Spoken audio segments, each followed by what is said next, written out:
I know you're all feeling it. There is so much happening in the gold market right now with talk of revaluations, uncertainty, shifting trends, even talk about auditing Fort Knox. It almost feels as if something big is really coming. So if you have questions or concerns about how this could impact you, reach out to our team. It's free and they'll be happy to explain the situation and help you out and prepare. So scan the QR code right here on the screen, or there's a link below in the video description. Now let's get to today's video.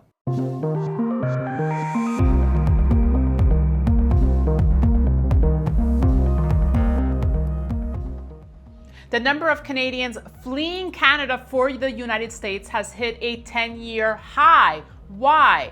How can we explain this exodus of Canadians leaving for the US and other countries? Well, here to talk about this phenomena is Matt Piche. He is known as the Fruitful Investor. He's a Canadian real estate investor, agent, and mentor, helping now Canadians and Americans find properties in the United States, flipping them, and making their dreams come true. Matt, so happy to have you on the show.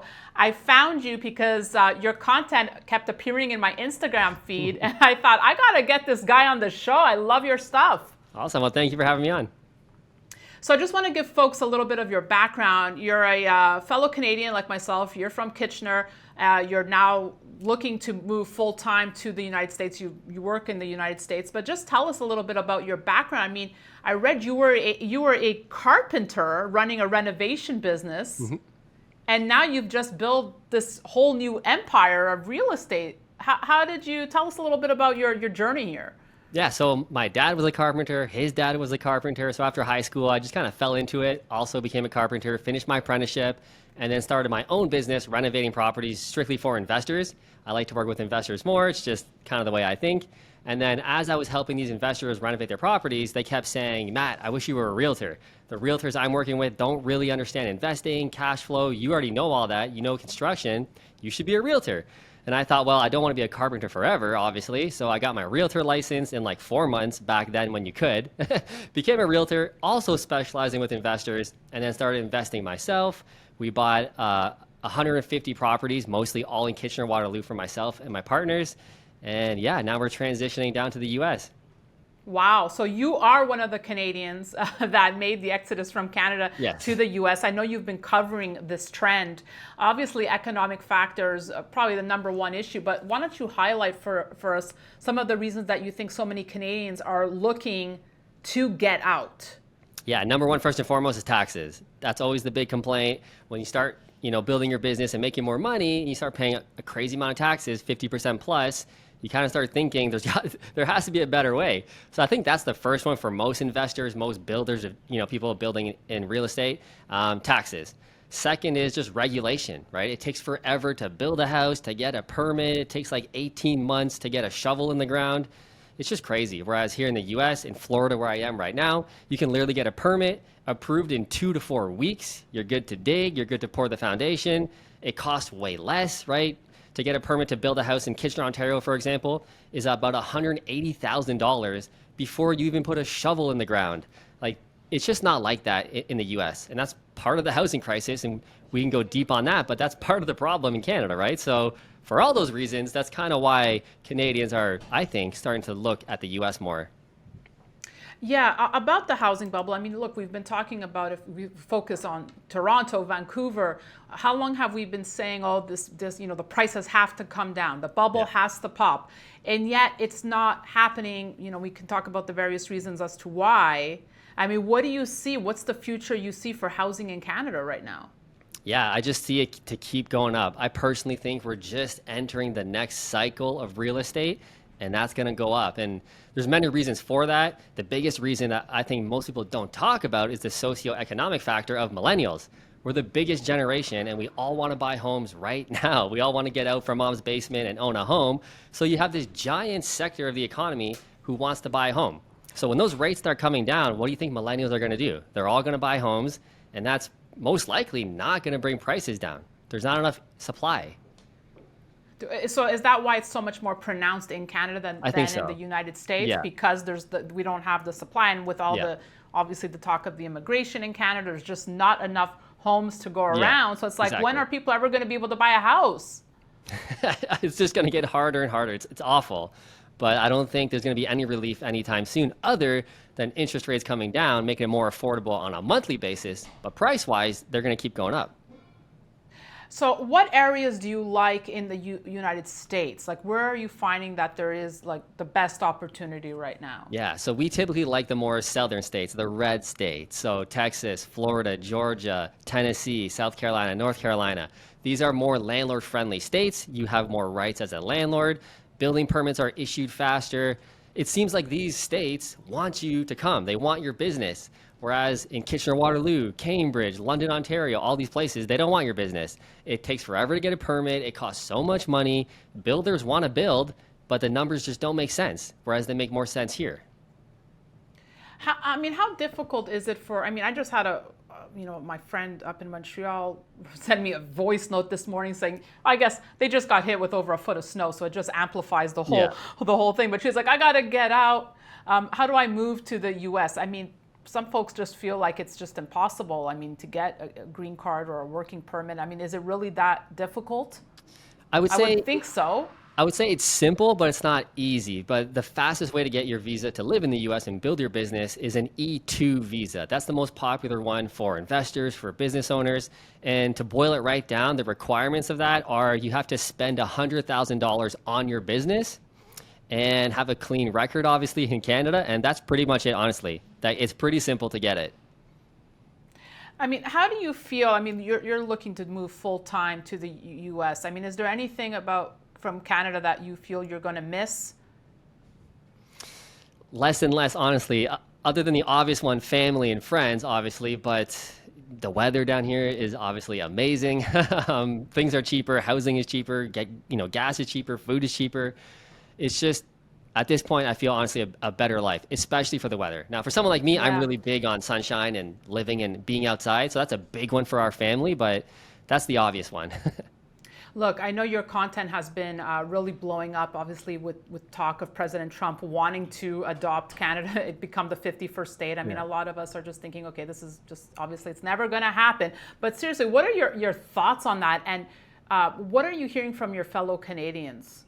Yeah, so from my audience is obviously a little more biased, a little more business focused, but we would all love it, obviously, to be part of the U.S. Now, the odds of Trump buying Canada, like you're saying, probably highly unlikely. However, more of an economic union like Europe, that is more likely, and I think that would be a really great idea for both countries. Yeah. Yeah, I think that's an interesting point because, and not one that at least Canadian media is covering. Because even in the conversations I've been having with all my friends up there, they would almost really like to see a union between Canada and the U.S., like same currency, make it easier to cross the border. But they don't want to show that, right? Obviously everyone's proud to be Canadian, and no one's, it has nothing to do with that. It's just can we just make life a little bit easier here? Yeah, that's the big point. We don't want to give up our heritage, our country, but having a union where we can move to Arizona, we can just move to Florida if we want to freely, that would be amazing. And I think a lot of Canadians, I would argue most, would be in favor of that. That's pretty cool. What do you, look, I know most of your audience is more conservative leaning. Is that an accurate statement? For sure. I'd say so, okay. Yeah. So what do you make of what's going on now in Canada? It really seemed like the Liberal Party was losing a lot of steam, but now, with likely will be Mark Carney leading it. Do you think he could take the lead again? Just when we thought, the Conservatives were going to come in, what's your take here? Yeah, it changes so fast every day, but I will say it helped the Liberal Party for sure if Mark Carney wins. That's a slam dunk for them. I will say even as a conservative, I like Mark Carney, right? He proved himself as Bank Governor of Canada, Bank Governor of England. He's got a huge history. So he would be, in my opinion, a great prime minister. I just personally don't think it should be him right now. I think Canada really needs to turn this ship into a 180 and go in the opposite direction, lower taxes, make it more competitive, bring people to Canada to make jobs. And I just don't think Mark Carney is going to do that. So my whole saying is, Mark Carney, come back in 8 years. It probably makes more sense. But right now, I think we need a big change. And Mark Carney's kind of business as usual. Yeah, especially when it comes to prices, right? Look, groceries in New York City are very expensive. But then you go into Canada, And it's like, what happened to grocery prices in Canada? It's even more. What do you, Yeah. obviously, why is inflation even, double that of what's happening in the US here, Matt? Yeah, I'm sure there's a lot behind the reasoning of that, but the biggest and most obvious one, I would have to assume it's carbon tax. Carbon tax makes everything more expensive. When you make gasoline and diesel more expensive, it goes down the whole supply chain, right? The farmer is going to cost more. The grocery is going to pass that cost on to the customer. So that carbon tax is really ruining Canada. And again, at a time when the US does not have a carbon tax, so it's making Canada even less competitive. It's crazy. Matt, so just what has demand been like? What are you seeing in terms of outreach? Is it mostly from Canadians who want properties in the US? Is it Americans? What's your sense? Yeah, for my audience, I would say it's 75, 80% Canadians who are literally blowing up my phone every day. How do I get out of here? I want to get out of here. How? Teach me how to get the E2 visa. I want to leave. It's pretty crazy. So then you're finding properties for them that are undervalued? Yeah, so I'm essentially teaching them to do what we do, which is build a real estate investing business, to build the whole framework of marketing, to find sellers who want to sell you their properties at a discount so you can buy them, renovate them, sell them, kind of like what you see on HGTV. We're teaching people how to do that. We're teaching them how to fish themselves and build a business. So are they in totally remote areas? I mean, say if someone wants to move down with a family and wants to be in a school district, I mean, are there still like golden opportunities? Yeah, definitely. Yeah. And I would say the opportunities in America for real estate are so much more just because their culture and economy about business is way different. I always kind of joke, it's not really a joke, but it's a good thing. In Canada, it's really hard to lose your home and, go bankrupt. That's why our foreclosure rate in Canada is 0.15% nationally, which is basically zero. Almost nobody loses their house. Whereas in America, it's 1% to 2% at any given time, thousands of times more. And when you have a population of 380 million, there's more people that want to sell their house quickly in exchange for convenience. So they'll sell it lower, where you can't do that in Canada. So is that a positive, Matt, that there is a greater safety net in Canada? It is a positive that Canada's a more stable economy. And I always admit that. If you're a middle-class person, you just want to live a regular life, Canada's a great option, probably the better option. But if you're a business person, you want to grow and scale and rise above middle class, America's definitely the better place for that. But America's more of a sink or swim economy. It just is. There's less safety nets. So that's good and bad. Interesting. It's a sink or swim economy. Final point, I always love asking people this who have lived in Canada and the US, the healthcare system, right? We're taxed higher in Canada, we get the free healthcare. Do you prefer to be taxed lower and you're paying for a lot for insurance, but then you're getting service? Which is the better option for you? I would personally prefer pay less taxes and let me handle paying for my insurance. I get to choose the doctors I want or the plan that I want. And I guess there's no perfect answer, but in Canada, we do pay significantly higher taxes. And let's be real, the healthcare system is not good in Canada. We recently had to go to the emergency with our son for an incident, and we sat there for like 10 hours. Unbelievable. Yes, that happens in America too, but I feel a lot less. We've had to go to smaller clinics in Canada or in America with our son for other things, and we were seen immediately, in and out, with medication, gone. In Canada, we would have been there 12 hours. How old's your son, Matt? I was going to He's ask. Three now. He's 3. And do you feel that there's just, I mean, you obviously want him to play hockey, right? Even though, yeah, of course. But do you feel there's just greater opportunity? I mean, thinking of his future, do you think he's better off in growing up in the US versus Canada right now? Honestly, I really believe he's probably better off in America. It's just more opportunity, more access to things.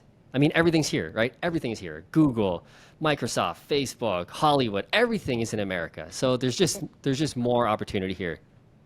Wow. All right, Matt Piche, for folks who want to find you and learn more, your Instagram's your best bet?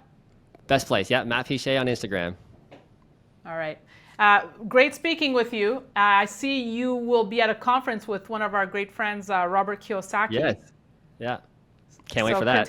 Continued success with your business, and we'll chat soon. Thank you for coming on. Thanks for having me on. And thanks for watching. We'll have more great content coming our way, so be sure to stay tuned to the Daniela Cambone Show. Sign up at danielacambone.com and subscribe to our YouTube page. It just keeps us going, folks. That's it for me. We'll see you soon.